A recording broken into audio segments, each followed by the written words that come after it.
السلام علیکم پیارے بچوں، کیسے ہیں آپ سب؟ آج میں آپ کو سناؤں گی بندر اور مگرمچھ کی کہانی۔ بندر اور مگرمچھ بہت گہرے دوست تھے اور وہ ایک دوسرے کا خیال بھی بہت رکھتے تھے، مگر یہ بات مگرمچھ کی بیوی کو ایک آنکھ نہیں بھاتی تھی۔ وہ ہر وقت یہ سوچتی تھی کہ ان دونوں کی دوستی کس طرح ختم کی جائے۔ پھر اسے ایک تدبیر سوچتی ہے۔ وہ سر پر پٹی باندھ کر لیٹ جاتی ہے اور زور زور سے رونے لگتی ہے۔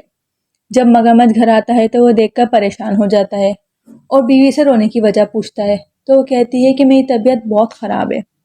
اس پر مگرمچھ کہتا ہے چلو میں تمہیں ڈاکٹر کے پاس لے چلتا ہوں۔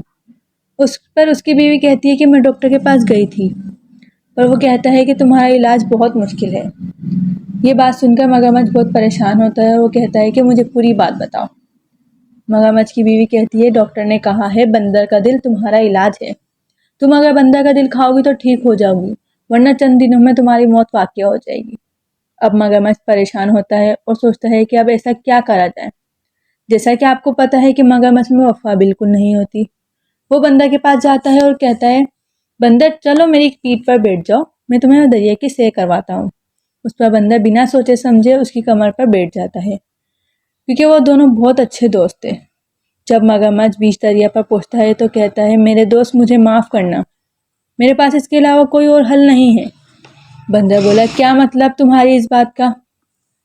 مگرمچھ کہتا ہے میں تمہیں مار کر تمہارا دل نکال لوں گا اور اپنی بیوی کو کھلاؤں گا تو وہ ٹھیک ہو جائے گی۔ جیسا کہ آپ کو پتا ہے کہ بندر بہت عقل مند ہوتے ہیں۔ بندر فوراً بولا ارے بس اتنی سی بات تم مجھے پہلے بتاتے، میں تمہارا یہ مسئلہ پہلے حل کر دیتا۔ تم ایک کام کرو، مجھے کنارے پر لے چلو، اوپر پیڑ پر میرے بہت سارے دل ہیں، میں اس میں سے تمہیں ایک نکال کر دے دوں گا۔ اس طرح تمہاری بیوی بھی ٹھیک ہو جائے گی اور ہماری دوستی بھی رہے گی۔ مگرمچھ بہت بیوقوف ہوتا ہے، وہ فوراً بندر کی باتوں پر یقین کر لیتا ہے اور اسے کنارے پر لے جاتا ہے۔ بندر کہتا ہے یہاں پر میرا انتظار کرو، میں ابھی دل لے کر آتا ہوں۔ جب بہت دیر ہو جاتی ہے تو مگرمچھ آواز دیتا ہے بندر جلدی آؤ مجھے دیر ہو رہی ہے۔ تو بندر اوپر سے جھانک کر کہتا ہے ارے بیوقوف، دل تو سب کا ایک ہی ہوتا ہے، اب تم اسی طرح میرا انتظار کرو، میں کبھی واپس نہیں آؤں گا۔ اس طرح بندر نے اپنی عقل مندی سے اپنی جان بچا لی۔